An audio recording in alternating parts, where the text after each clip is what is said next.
ओम नमो भगवते वासुदेवाय। ओम नमो भगवते वासुदेवाय। ओम नमो भगवते वासुदेवाय। ओम अज्ञानतिमिरान्धस्य ज्ञानाञ्जनशलाकया चक्षुरुन्मीलितं येन तस्मै श्रीगुरुवे नमः। नमः ॐ विष्णुपादाय कृष्णपृष्ठाय भूतले श्रीमते भक्तिवेदान्त स्वामिन् इति नामिने। नमस्ते सारस्वते देवे गौरवाणी प्रचारिणे निर्विशेष शून्यवादी पाश्चात्य देश तारिणे। जय श्री कृष्णा चैतन्य प्रभु नित्यानंद श्री अद्वैत गदाधर श्रीवासादि गौर भक्तवृंदा। हरे कृष्णा कृष्णा कृष्णा हरे हरे, हरे राम राम राम हरे हरे। जगत गुरु शिला प्रभुपाद की जय। भगवत वाणी भगवत गीता जी की जय। गुरु महाराज की जय। हरे कृष्णा। तो आप सभी लोग का बहुत बहुत स्वागत है आज के इस सत्र में। Thank you so much Indu माता जी फॉर कंडक्टिंग मॉर्निंग मंगला आरती का सेशन। और बहुत अच्छे से हम लोगों ने मंगला आरती की, भगवान के नाम का जप किया, प्रार्थनाएं की दूसरे भक्तों के लिए, उनके परिवार के लिए। और अब हम पारायण करेंगे भगवत गीता जी का। श्लोक संख्या 15 लेंगे आज हम, अध्याय 6 का। तो अभी तक हम जो देखते आ रहे थे कि एक योगी को क्या क्या चीजें करनी चाहिए, और उसके बाद जो है ये जो हम करते हैं, प्रैक्टिस हम करते हैं योगाभ्यास की या अष्टांग योग में जो दिया जाता है, उसके बाद उसको मिलता क्या है। तो यहाँ से थोड़ा सा हमें दूसरी चीजें शिक्षा मिलेंगी कि एक प्रैक्टिस के बाद लक्ष्य की क्या प्राप्ति होती है, कौन से लक्ष्य को वो प्राप्त करता है। तो उसका विवरण जो है इस श्लोक में मिलेगा हमको। ठीक है, श्लोक संख्या 15। युज्यमेवं सदात्मानं योगी नित्यमानसः शान्तिं निर्वाण परमां मदिगच्छति। तो यहाँ पे बोल रहे हैं, इस प्रकार शरीर मन तथा कर्म में निरंतर संयम का अभ्यास करते हुए संयमित मन वाले योगी को इस भौतिक अस्तित्व की समाप्ति पर भगवत धाम की प्राप्ति होती है। तात्पर्य में श्रील प्रभुपाद क्या लिखते हैं, पढ़ेंगी किरण माता जी हमारे साथ। उसके बाद फिर यस किरण माता जी पहला पैराग्राफ पढ़ लीजिए। आचार्य श्रीला जगतगुरु प्रभुपाद की जय। अब योगाभ्यास के चरम लक्ष्य पर स्पष्टीकरण किया जा रहा है।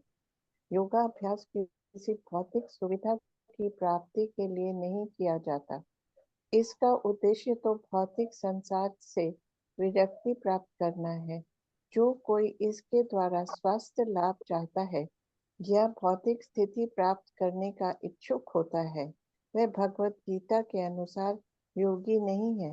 न ही भौतिक अस्तित्व की समाप्ति का अर्थ शून्य में प्रवेश है, क्योंकि यह कपोल कल्पना कपोल कल्पना है।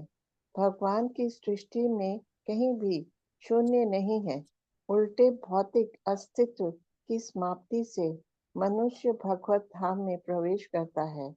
भगवत गीता में भगवत धाम का भी स्पष्टीकरण किया गया है कि यह वह स्थान है जहाँ न सूर्य की आवश्यकता है, न चांद की या बिजली की।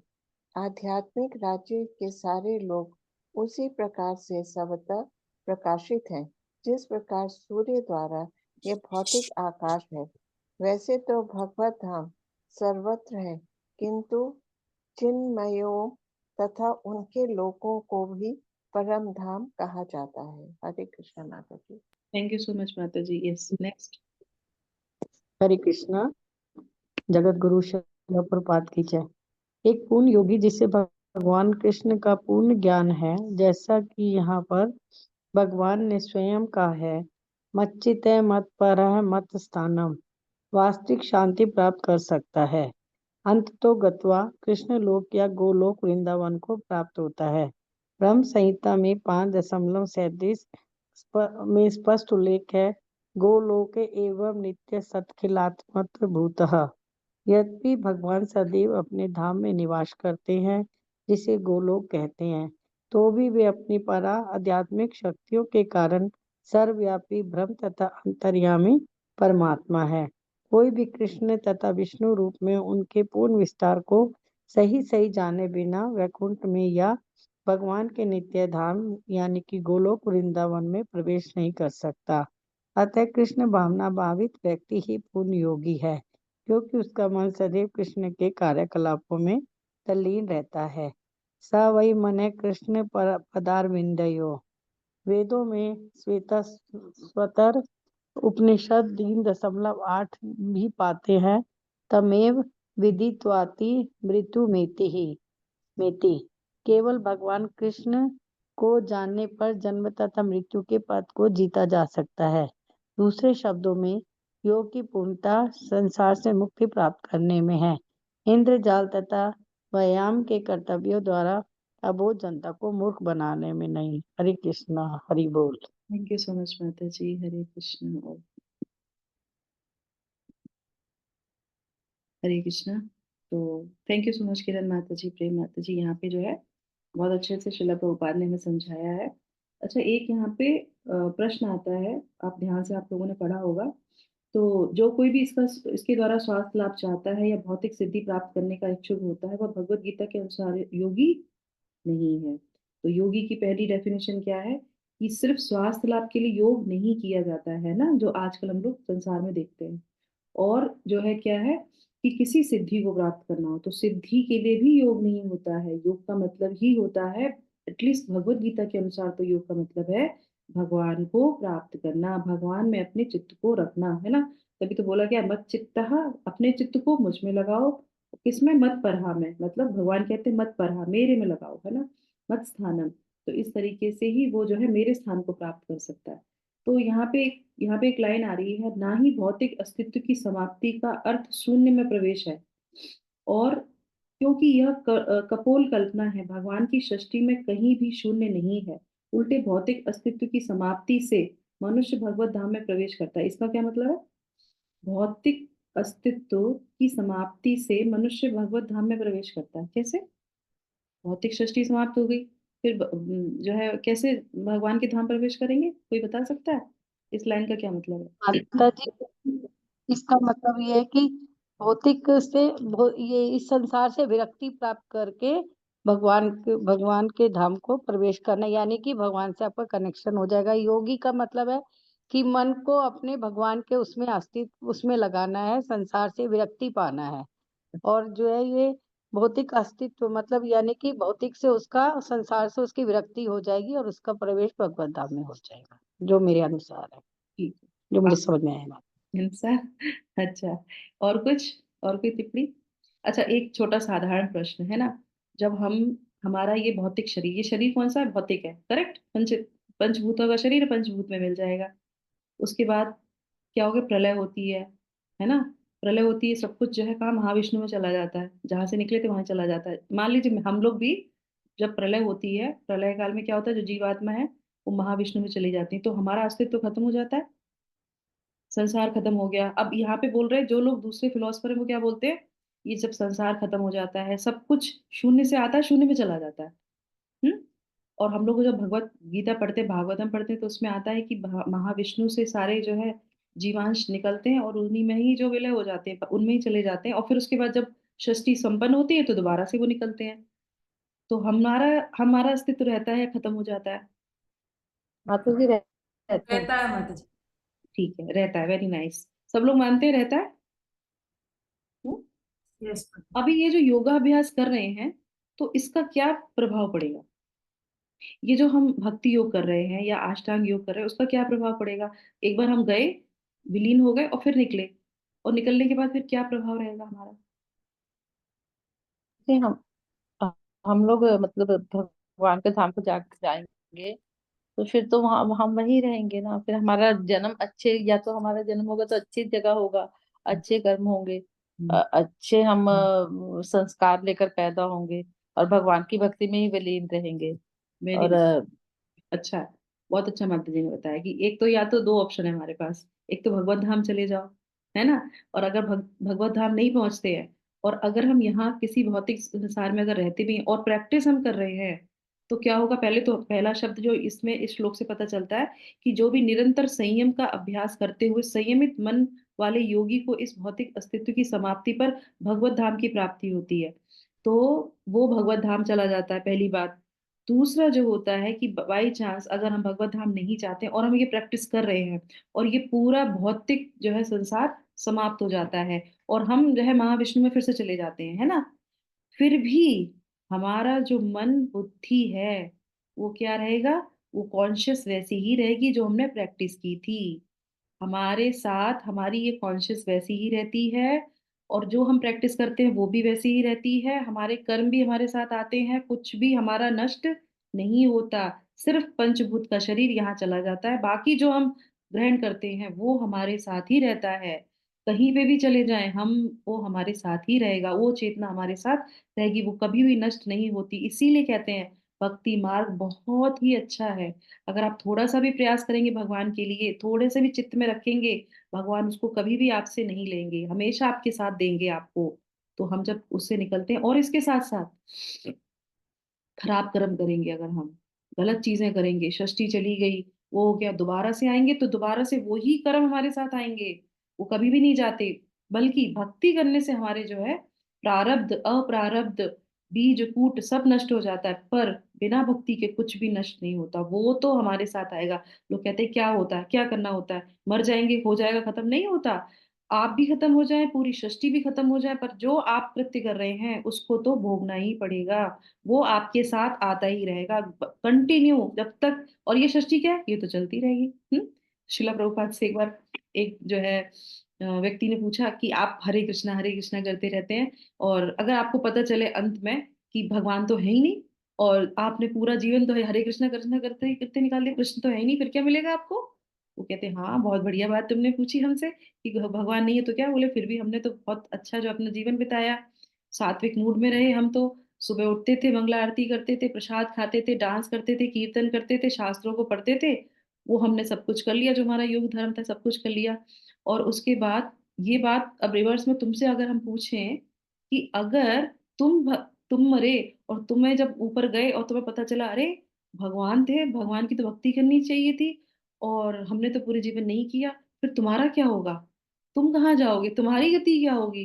कि 84 लाख योनियों में घूमना पड़ेगा तुमको, जब तुम्हें पता चलेगा ऊपर जाके अरे ये क्या किया मैंने अपना जीवन व्यस्त करके। इसीलिए हम तो सेफ साइड चल रहे हैं, अब चिंता करने की जरूरत नहीं है। तो बोले कि क्या सारे लोग भक्त बन जाएंगे और भक्त सारे लोग भक्त बन जाएंगे, सारे हरे कृष्णा करेंगे तो सृष्टि कैसे चलेगी?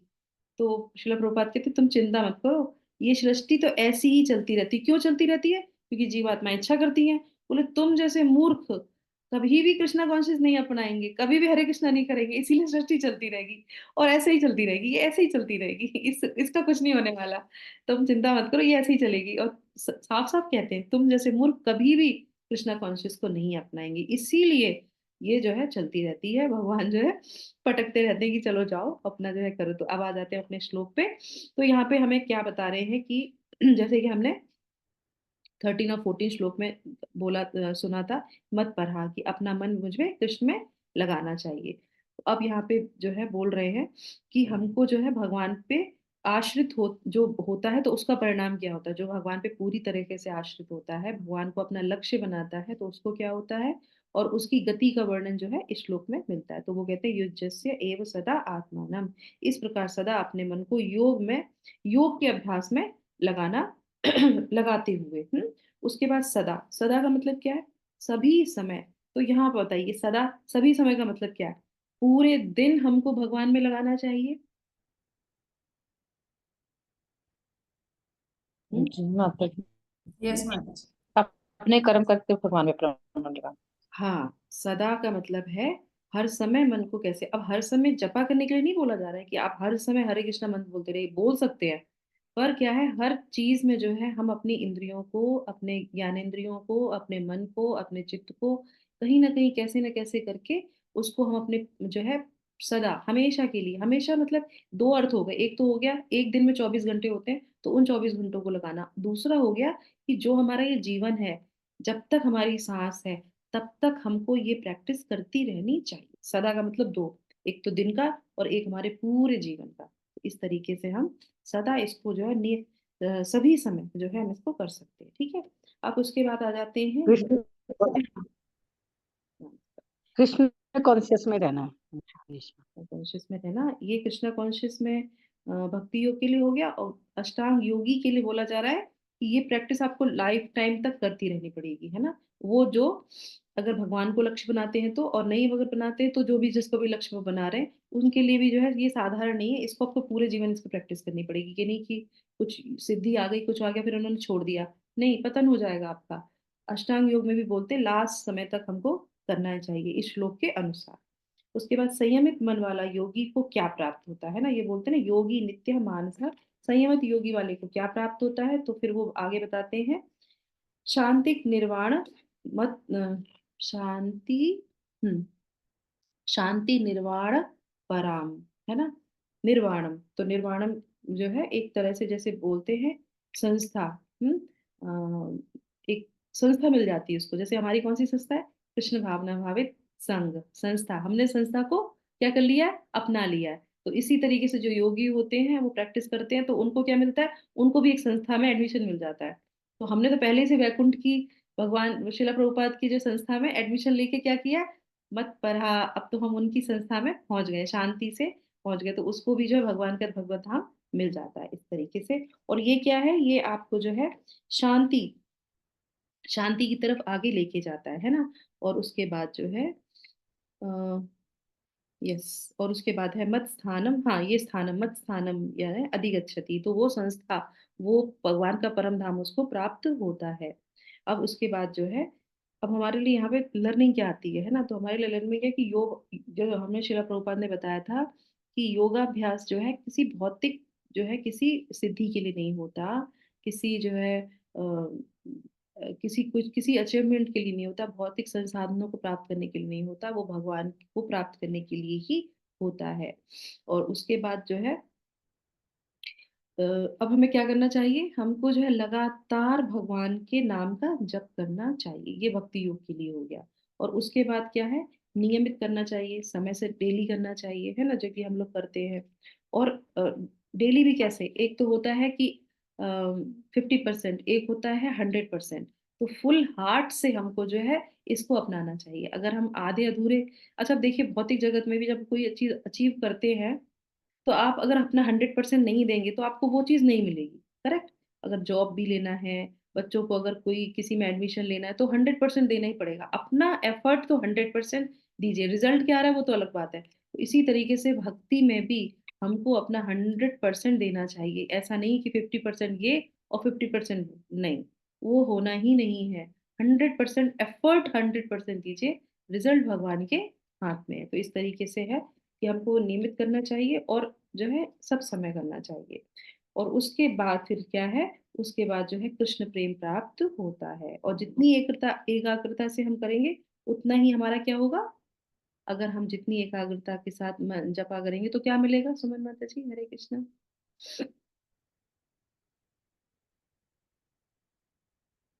हम- हमारी शांति मन की, हाँ। और हमारा एक फोकस जो है is gonna be more developed, and thinking, our aspirations, our daily routine will get into a discipline, get into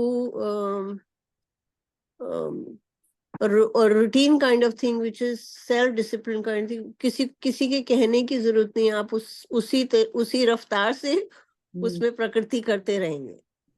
वैसे ही प्रगति करते रहेंगे अगर आप एकाग्र मन से होंगे। जैसे माता जी ने बताया कि डिसिप्लिन होंगे, मन की शुद्धि होगी, और मन की शुद्धि होगी, मन शांत रहेगा, आपको वो शांति प्राप्त होगी जो भगवान यहाँ पे बोल रहे हैं। फिर बाहर क्या हो रहा है उससे कोई फर्क नहीं पड़ेगा, आप प्रसन्न चित्त आत्मा से घूमते रहेंगे।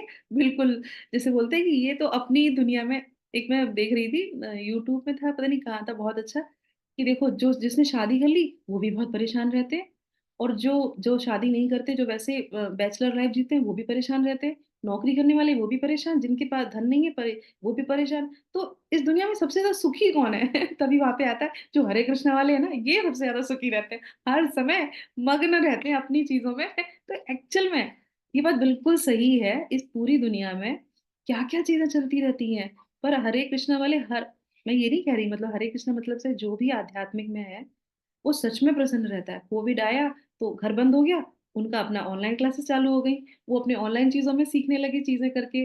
वो जैसे एक प्रकरण आता है हमारे गौरांग प्रभु बोलते हैं, हाँ वो बताते थे कि एक बार शिला प्रभुपाद के भक्तों को देखा उन्होंने कि ये लोग ना हर जगह जाके कीर्तन करते हैं और लोगों को डिस्टरबेंस हो रहा है, ये हो रहा है, तो किसी ने कंप्लेंट करी और भक्तों को जेल में डाल दिया, जेल में बंद कर दिया। तो अब शिला प्रभुपाद के पास जो है आया खबर, सूचना आई कि शिला प्रभुपाद हम लोग को जो है बंद कर दिया है इसमें, तो इनको जो है वो पैसे मांग रहे हैं कि आप पैसे देंगे तभी आपको जो है बेल मिलेगी। शिला प्रभुपाद है, एक पैसा मत देना बेल के लिए, कीर्तन शुरू कर दो। जेल के अंदर कीर्तन शुरू कर दो। अब उन्होंने वहां के अंदर कीर्तन शुरू कर दिया, कीर्तन शुरू कर दिया, तो जो और जो जो वहां पे थे वो लोग सोचने लगे कि ये तो बढ़िया है, पास अच्छा है, इनका टाइम हमारा पास हो जाता है, तो चलो हम भी इनके साथ ज्वाइन कर लेते हैं। तो जितने और थे वो भी ज्वाइन हो गए। और वो ही नहीं, जो वहां पे देखते रहते गार्ड जो होते हैं उसके अंदर, जेल के अंदर, वो कहते हैं हम भी पूरे दिन यहाँ पे खड़े रहते हैं, ये लोग ऊट पटांग लोगों को देखते रहते हैं, बढ़िया है हरे कृष्णा का कीर्तन में, इसमें तो कितना एंजॉय हो रहा है, डांस कर रहे हैं, चलो हम भी ज्वाइन कर लेते हैं। वो सब, एक दिन जेलर आता है, वो कहता है ये हो क्या रहा है जेल के अंदर, और देखते कीर्तन में, बोले जो सिपाही हैं वो भी कीर्तन कर रहे हैं, जो अंदर जितने भी हैं वो सब कीर्तन कर रहे हैं। वो कह रहे हैं इनको बाहर निकालो, निकालो इनको बाहर। और उनसे बोलते हैं ये हरे कृष्णा वाले जितने भी हैं, इनको बाहर निकालो। तो वो कहते हैं नहीं नहीं, हमारे पास पैसे नहीं है, हमको बाहर नहीं जाना, हमको अंदर, हमारी यहाँ प्रीचिंग यहाँ बहुत अच्छी चल रही है, यहाँ तो सब कृष्णा कॉन्शियस में हो गए। वो कहते नहीं, तुम लोग बाहर से ज्यादा अंदर खतरनाक हो भाई, तुम बाहर निकलो। तो तुम ये जेल को पता नहीं क्या बना दोगे। वो फ्री में उनको छोड़ देते। तो शिला प्रभुपाद कहते एक भी पैसा मत देना, सिर्फ हरे कृष्णा करना, और वो उनको बाहर निकाल दे। क्यों? परिस्थिति कोई भी हो, हरि नाम में इतनी ताकत है कि वो हर परिस्थिति में जो है अपने आप को एंजॉय करते हैं। तो इस तरीके से, तो यहाँ पे हमको एक उदाहरण मैं आपको देती हूँ और उसके साथ हम अपने सत्र को विराम करेंगे। तो जैमिनी अश्वमेध पर्व में एक बालक का चरित्र के बारे में आता है, बहुत सुंदर है, और इसको हम याद रख सकते हैं जब हम जपा करें या कुछ करें। तो इसमें बताते हैं, चंद्रहास नाम का एक जो है लड़का था, और वो क्या, उसने क्या किया भगवान कृष्ण को प्राप्त करने के लिए, योद्धा था वो। तो वो कैसे अपने लक्ष्य बनाता था, तो वो कहता था कि ये जो हृदय है मेरा, वो क्या है, मैदान है। ध्यान से सुनिएगा, हाँ, ये हृदय जो है वो मैदान है, और कृष्ण कौन है, लक्ष्य है मेरे। एक योद्धा, एक धनुर्धारी जो होता है, वो किस तरीके से चिंतन कर रहा है, अपना कार्य करते हुए भगवान को लक्ष्य बनाता है। हृदय मेरा मैदान है, कृष्ण मेरे लक्ष्य हैं, और वाण, वाण क्या है, वाण जो होता है, वाण मेरा चित्त है ना, हृदय में कृष्ण को लक्ष्य बना के चित्त को जो है उन्होंने बनाया वाण। और धनुष, अब धनुष क्या है, अब आप बताइए धनुष क्या हो सकती है। हृदय हो गया मैदान, और लक्ष्य हो गए भगवान, चित्त हो गया बाण, धनुष क्या है, धनुष हो गया भक्ति। तो भक्ति हो गई उसकी धनुष, तो धनुष हो गई भक्ति। अब बताइए, अब थोड़ा सा हम भी दिमाग लगा लेते हैं, प्रतिज्ञा क्या हो गई, जो वायर होता है ना, धनुष हो गया, बाण हो गया, अब प्रतिज्ञा भी तो चाहिए, वो भी तो खींचेंगे, तो वो क्या हो गई, अंदाजा लगाओ। मन माता जी, मन चित्त मन बाण माता जी, मन। हो गया, चित्त हो गया बाण, मन और चित्त वही है। कर्म, बुद्धि, कर्म, वो कर्म है तुम्हारे। थोड़ा और पास में जाओ, सुमन माता बुद्धि, जी ऑलमोस्ट पास में ही है, थोड़ा और ट्राई कर। एक्शन और कर्म एक्शन माता एक। जी जाप, हम्म, जाप भगवान का नाम नहीं, या नाम। और बता, फोकस। नहीं वो तो है, जब हम जाप करेंगे वो तो हो गया कि हमने वो बाण छोड़ दिया, पर वो प्रतिज्ञा, ये सब क्या होगी, पैराफिनीलिया हो गई। जैसे हम कोई कार्य करने जाते हैं तो हमारे पास पैराफिनीलिया होनी चाहिए, तब हम जाके वो कार्य करते हैं, करेक्ट। तो अब ये क्या है, ये भगवान के ऊपर हमको अपना फोकस करना है, तो डेली प्रैक्टिस करनी है, तो प्रैक्टिस के लिए कुछ पैराफिनीलिया चाहिए, तो वो पैराफिनीलिया क्या होनी चाहिए। चलो एक छोटा सा आपको क्लू देती हूँ।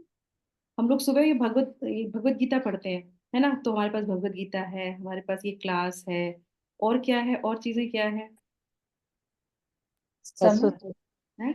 Associate, association. अपना समय, पर्सनल कर लेते हैं, एसोसिएशन छोड़ दीजिए, पर्सनल। हम हैं खाली। और कौन सी चीजें सुबह के टाइम पे, और कौन सी चीजें होती हैं, हाँ? जपमाला माता जी हमारा शास्त्र, भावना, हाँ? हम चैंटिंग, माता जी हमारी चैंटिंग, नहीं, चैंटिंग तो हो गया।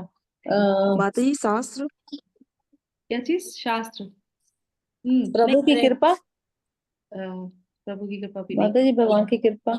जैसे कि हम मान लीजिए सुबह के सत्र में है, ये कर रहे हैं, और एक योद्धा है वो करना चाह रहा है, तो हर एक चीज का बहुत महत्व होता है ना। तो उसमें हमारा मन हो गया, जैसे हमने योगाभ्यास पढ़ा था, तो हमारा इस योगाभ्यास में हर एक चीज देखी जाती है। तो मेरा बेटा कह रहा है योगा क्लास। तो यहाँ पे यहाँ पे देखो, अब मैं बताती हूँ आपको। तो पहले रिवीजन कर लेते हैं। सबसे पहले वो जो है धनुर्धारी क्या करते हैं, वो अपने जो हृदय को क्या बनाया था? मन, मैदान, है ना। तो वो धन, मैदान। उसके बाद ठीक है, अब उसको कर लिया, और उसके बाद फिर उसने धनुष किसको बनाया था?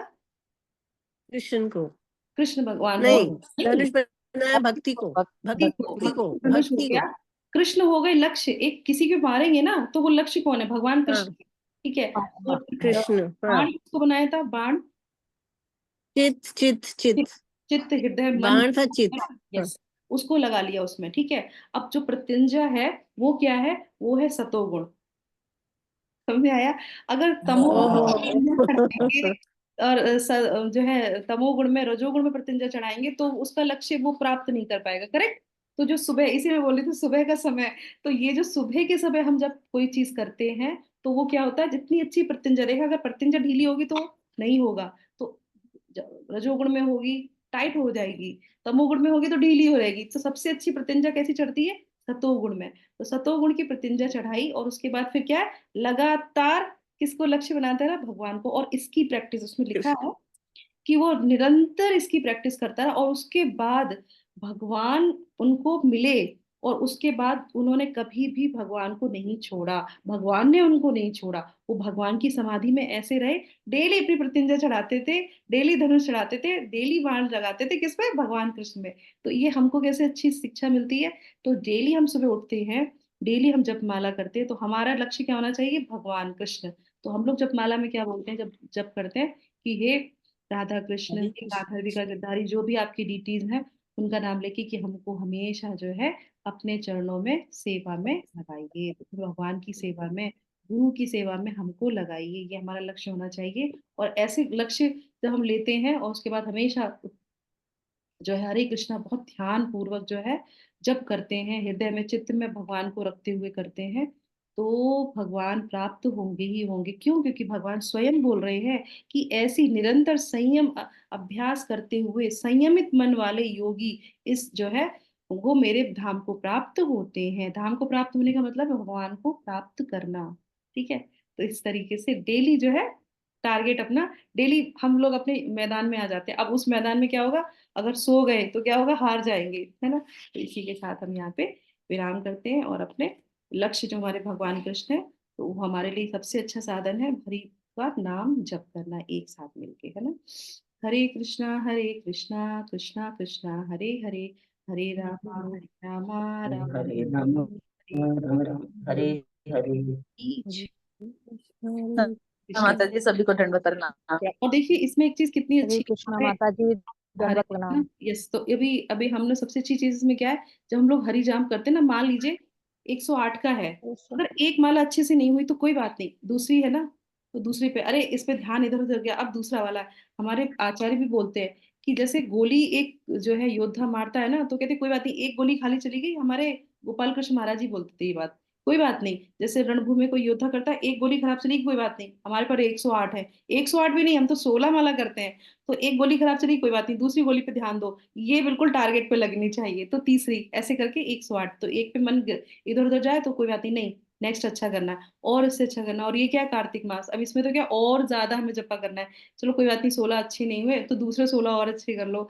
तो इस तरीके से करते करते हम अंत समय तक जो है भगवान को अपना लक्ष्य बना ही लेंगे, है ना। हरे कृष्णा, सभी लोगों को धन्यवाद प्रणाम, थैंक यू सो मच। तो कल मिलेंगे। हरे कृष्ण। हरे